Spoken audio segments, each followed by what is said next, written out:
राधे राधे प्रिय दर्शकों। बस कर गौरव, अब तेरी माँ समझौता नहीं करेगी। तेरी माँ ने सारी उम्र जिंदगी का समझौता ही किया है। आज 65 वर्ष के बाद मोहनलाल जी की जबान खुली थी। यह देखकर मोहनलाल जी की पत्नी गायत्री देवी जी को बड़ा आश्चर्य, उनकी आंखों में आंसू था कि आज सही मायने पर मेरे पति देव जी ने पति बनकर दिखाया है। बात उन दिनों की है जब मोहनलाल जी अपने परिवार में अपने माता पिता और अपने छोटे भाई के साथ रहा करते थे। मोहनलाल जी परिवार के बड़े होने की वजह से उन्हें बाहर नौकरी के लिए जाना पड़ता था। बहुत ही जल्द मोहनलाल जी की शादी की जिम्मेदारी से उनके माता पिता मुक्त होना चाहते थे। उन्होंने गांव की ही एक लड़की गायत्री देवी जी के साथ मोहनलाल जी का शादी कर दिया। मोहनलाल जी की पत्नी जब गायत्री देवी जी ससुराल में आई, लाल जोड़े में एक बड़ी सी बिंदी, भरा हुआ मांग, गले में मंगलसूत्र, हाथों में लाल मेहंदी, शर्माई सी, बिल्कुल सीधी सादी लक्ष्मी देवी सी लग रही थी। मोहनलाल जी को अपनी पत्नी से बहुत सारी उम्मीदें थी। वहीं मोहनलाल जी अपनी पत्नी के साथ जीने और मरने की 7 कस्में खाए, उन्हें हमेशा खुश रखने की कस्में खाए। लेकिन वहीं मोहनलाल जी की माँ अपनी बहू को देखकर बिल्कुल उदास और दुखी सी थी, क्योंकि उन्हें ऐसा लग रहा था कि शादी होने के बाद मेरा बड़ा बेटा अपनी पत्नी के बस में हो जाएगा। यह सब सोचकर मोहनलाल जी की माँ गायत्री देवी जी से बात नहीं करती थी। गायत्री देवी जी यदि किचन में जाती तो गायत्री देवी जी की सास किचन से निकलकर हॉल में आ जाती। उनके अंदर इतनी गुस्सा भरी हुई थी कि वह अभी तक बहू के पास बैठकर बातें ही नहीं की थी। बहू जिस कमरे में होती वहां से वह दूर चली जाती थी।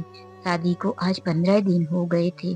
गायत्री देवी जी यह बात अच्छी तरह से समझ रही थी कि आखिर मुझ में ऐसी क्या कमी है जो मेरी माँ जी मुझे देखकर मुझसे दूर चली जाती है। क्या मैं माँ जी को पसंद नहीं थी? क्या मेरी शादी जबरदस्ती करा दी गई है? यह बात वह अपने पति मोहनलाल जी से कहना भी चाहती थी, लेकिन नई नवेली बहू होने की वजह से उन्हें डर था कि कहीं मोहनलाल जी उन्हें कुछ गलत ना समझ बैठे। इसीलिए उन्होंने मोहनलाल जी से कुछ नहीं कहा। इस बार मोहनलाल जी बाहर से आने के बाद पूरे महीने अपने घर में रुक गए थे। महीना बीत गया था। मोहनलाल जी को अब अपनी ड्यूटी पर जाना था। गायत्री देवी जी का मन उदास था। मोहनलाल जी चाहते थे कि मैं गायत्री देवी जी को अपने साथ ही लेकर जाऊं। यही तो चिंता थी मोहनलाल जी की माँ को। आखिर जब मोहनलाल जी ने अपना फैसला घर में सुनाया तो सारा गुस्सा माँ जी का बाहर निकल कर आ गया। मुझे पता ही था कि अब तो पत्नी का गुलाम बनकर रहेगा। अरे तू ही तो घर का बड़ा बेटा है, तेरे ऊपर तो हम सब घर की जिम्मेदारी पर भरोसा करते थे, लेकिन तू इस तरह से निकलेगा हमें पता नहीं था। पत्नी के आते ही तू जो भी पैसे यहाँ भेजता था अब तू नहीं भेजेगा। तू अपनी पत्नी को लेकर शहर चला जाएगा और एक दिन भी तू शहर का ही होकर रह जाएगा। फिर तेरे छोटे भाई के पढ़ाई का खर्च, हम बूढ़े माता पिता का खर्च कौन उठाएगा? कोई बात नहीं बेटा, हम जैसे तैसे करके अपना जीवन व्यतीत कर लेंगे। तू जा, तेरी पत्नी को लेकर जा शहर में खुश रह। ताने भरे शब्दों में मोहनलाल जी की माँ ने कह दिया। मोहनलाल जी अपने कमरे में आकर उदास मन से लेटे हुए सोच रहे थे कि आखिर माँ ठीक ही कह रही है। मैं ही घर का बड़ा बेटा हूँ और जब मैं अपनी पत्नी को लेकर चला जाऊंगा तो फिर मुझे इतना जल्दी गांव आने का कोई बहाना भी नहीं रहेगा। और ये भी बात सही है, जब मैं पत्नी को लेकर शहर में रहूंगा तो मेरे पैसे भी वहां खर्च हो जाया करेंगे। वही इस उथल पुथल में पड़े हुए थे कि गायत्री देवी जी अपने कमरे में पहुंची। पायल की छन छन की आवाज से मोहनलाल जी अपने ख्यालों से बाहर निकले। पत्नी को देखकर उठ बैठे और कहने लगे, गायत्री, मैंने कुछ सोचा है, क्या तुम मेरा साथ दोगी? गायत्री देवी जी ने कहा, अजी कैसी बातें करते हो? आपके हर सोच में, हर ख्यालों में मेरा साथ देना मेरा धर्म है। कहिए, मुझसे आप क्या चाहते हैं? मोहनलाल जी ने कहा, देखो गायत्री, तुम घर में रहकर मेरे माता पिता की सेवा करो और घर में रहकर घर की देख रेख करो। मैं बाहर तुम्हें अपने साथ नहीं ले जा सकता। यह सुनकर गायत्री देवी जी के मन को ठेस तो पहुंची। फिर उन्होंने मुस्कुराते हुए कहा, कोई बात नहीं जी, आप ड्यूटी पर जाइए। मैं यहाँ रहकर माँ बाबूजी की सेवा करूंगी और घर का सबका अच्छे तरह से ध्यान रखूंगी। वहाँ आप अपना ध्यान रखना। मोहनलाल जी अपनी पत्नी की इस बात से बहुत खुश हुए और फिर दूसरे ही दिन वह अपनी माँ से बोल दिए, माँ, तुम चिंता मत करो, जैसा तुम चाहती हो वैसा ही होगा। मैं गायत्री को अपने साथ लेकर नहीं जा रहा हूँ। गायत्री यहीं घर में रहकर तुम सबकी सेवा करेगी। और हाँ माँ, मैं 2 दिन के बाद ही वापस ड्यूटी पर जा रहा हूँ।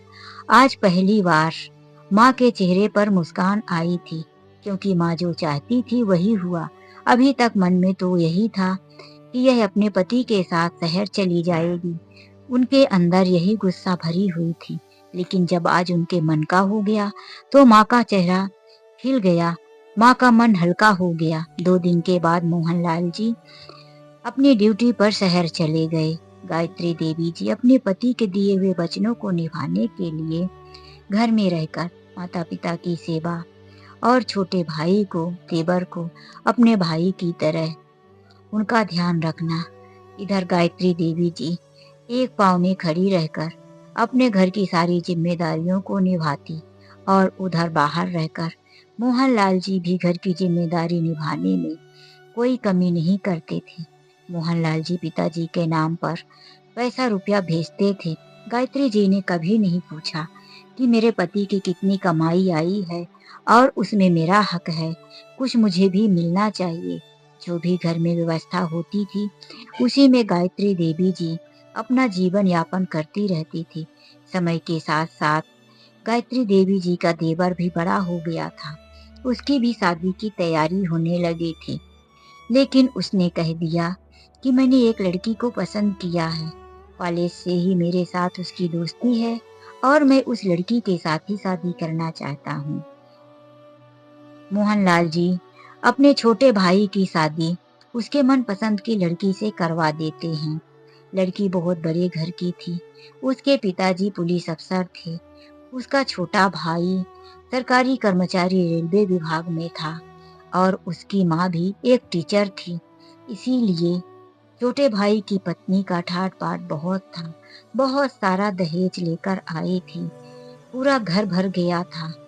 इसी दौरान मोहनलाल जी का अब एक बेटा भी हो चुका था। आज मोहनलाल जी का बेटा 10 साल का हो चुका था। एक दिन खेलते खेलते वह अपने चाची के कमरे में जाकर उनके बेड पर बैठ गया। हाथ पैर गंदे थे ही, क्योंकि बच्चा था। खेलने में धूल मिट्टी तो लग ही जाती है। यह देखकर छोटे भाई की पत्नी गुस्से से मोहनलाल जी के बेटे को डांटते हुए कहती है, तुम्हारे माता पिता ने तुम्हें तमीज नहीं सिखाया कि किसी के कमरे में इस तरह से नहीं घुस जाते। जाकर पहले नहाओ, कितना गंदा लड़का है, आकर मेरे बेड का पूरा चादर गंदा कर दिया। अपने माँ बाप से पहले तमीज सीखो। आइंदा मेरे कमरे में ऐसे आए तो मुझसे बुरा कोई नहीं होगा। यह बात गायत्री देवी जी को अच्छी नहीं लगी कि आखिर चाची भी तो माँ होती है। और फिर यदि बच्चे ने गलती कर ही दिया था तो इस तरह से नहीं डांटना चाहिए था। उसे प्यार से समझा बुझाकर उसे सीख देनी चाहिए थी। यहाँ तक कि छोटे भाई की पत्नी हमेशा अपने कमरे में सजती धजती, ब्यूटी पार्लर जाती, किटी पार्टी जाती। वह अभी तक रसोई में झांकने भी नहीं आई थी कि कौन सा सामान कहाँ रखा है। सारा काम गायत्री देवी जी ही किया करती थी। सास ससुर की सेवा, घर के रसोई से लेकर बाहर तक का काम। गायत्री देवी जी ने सोचा कि शादी को अब 6 महीने हो गए हैं। देवरानी को भी मेरे साथ काम में मदद करनी चाहिए। वह बड़ी उम्मीद लगाकर रखी थी, लेकिन वह खुद से तो आने वाली नहीं थी।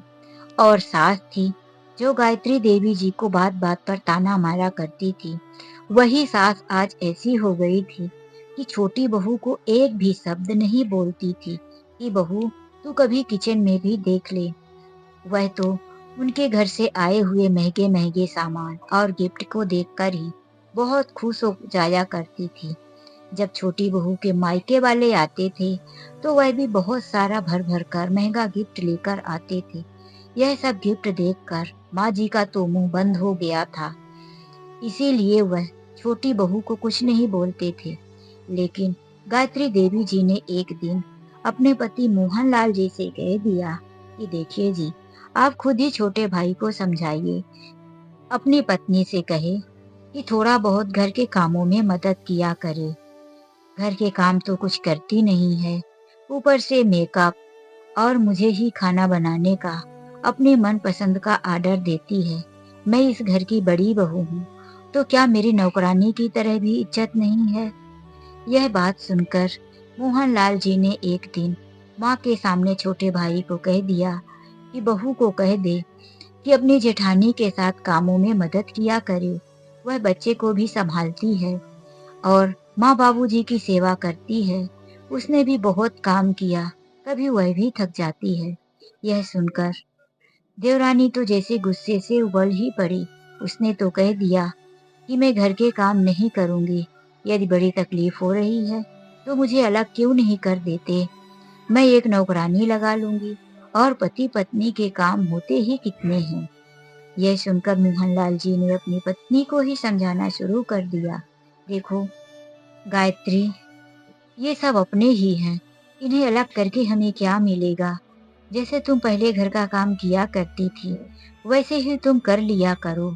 अरे, अपने छोटे भाई को अलग करके हमें भी खुशी कहाँ मिलेगी?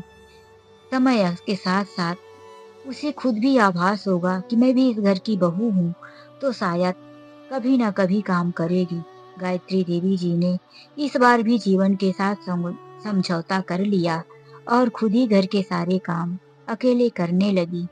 समय के साथ साथ उनका बेटा भी बड़ा हो गया। सास ससुर इस दुनिया को छोड़कर चले गए और फिर छोटा भाई और बहू दोनों उस घर को छोड़कर शहर में अपना आशियाना बना लिए। अब उस घर में गायत्री देवी जी और उनके पति मोहनलाल जी ही बचे हुए। सावित्री देवी जी का बेटा गौरव भी अब शादी के लायक हो चुका था। दोनों माता पिता अपने बेटे के लिए लड़की देखना शुरू कर दिए थे। लेकिन एक दिन गौरव ने आकर खुद ही बता दिया, मम्मी पापा, मैंने एक लड़की को पसंद किया है। वह मेरे कॉलेज की है और मैं उसी से शादी करूंगा। आप लोग समाज में मेरी शादी की बात मत कीजिए, वरना फिर आगे आप लोग ही जानिए। गौरव की बात सुनकर दोनों माता पिता ने समाज में बात करना बंद कर दिया और आपस में कहने लगे कि आखिर हमारे देवर ने भी तो अपने मनपसंद की लड़की से ही शादी किया था। वो तो पीछे का जमाना था, लेकिन अब तो और जमाना बदल चुका है। गौरव शादी करना चाहता है अपनी मनपसंद लड़की के साथ, उसमें क्या बुराई है? दोनों ने हामी भर दी। गौरव ने भी अपने मनपसंद की लड़की से शादी कर लिया। संयोग की बात यह थी कि गौरव की पत्नी भी एक बड़े खानदान मॉडर्न परिवार की थी। वह तो घर में साड़ी भी नहीं डालती थी। छोटे छोटे फैंसी कपड़े पहनना, घर में पूरा दिन मेकअप करना, घूमना फिरना, उसके तो देवरानी से भी ज्यादा शौक। उसने कभी अपनी सास गायत्री देवी जी को इज्जत मान सम्मान के साथ बात नहीं किया। उन्हें हमेशा अपने कमरे से निकलकर चाय नाश्ते का ऑर्डर देके कमरे में ही चली जाया करती थी। वह एसी रूम से बाहर निकलती ही नहीं थी। एक दिन गायत्री देवी जी ने कहा, बेटा, अब मुझसे भी घर गृहस्थी कितने काम नहीं होते। बहू को बोलो कि थोड़ा घर के काम कर लिया करे। और हाँ, जब अपने समाज के बड़े बुजुर्ग घर में आए तो नेहा इतने छोटे कपड़े पहन के मत निकला करे। लोगों के बीच में गलत असर पड़ता है। लोगों का कहना है कि क्या हमारे घर में बहू आई है या कोई विदेशी लड़की। अब नेहा ससुराल में है, अपने मायके में नहीं। बेटा, थोड़ा तो ससुराल की इज्जत का ध्यान रखा करो। गौरव पत्नी की साइड लेते हुए कहने लगा, माँ तुम ही समझौता क्यों नहीं कर लेती? अपनी जिंदगी में हर बात तुमने समझौता किया और आज जब बेटी की बारी आई तो मुझे समझौता करने के लिए कह रही हो। देखो, नेहा एक अच्छे घर की मॉडर्न परिवार की लड़की है। वह हमेशा से शहर में पली बड़ी है। उसने हमेशा से शॉर्ट कपड़ा पहना है, तो उसे बड़े-बड़े कपड़े नहीं पहने जाते। और रही काम करने की बात, तो उसके घर में नौकर-चाकर काम किया करते थे। उसने कभी काम किया ही नहीं। इसीलिए माँ, तुम ही काम कर लिया करो, नेहा से काम नहीं होता। यह बात भी मोहनलाल जी घर में ही बैठे सुन रहे थे। आज यह बात सुनकर उनके मन की बहुत ठेस पहुंची थी। उन्हें बहुत गुस्सा आया। वह अपने बेटे के पास आकर कहते हैं, गौरव बेटा, बहुत हो गया, बहुत सुना लिया तुमने और बहुत सुन लिया मैंने। अब बस, अब तुम्हारी माँ कभी समझौता नहीं करेगी।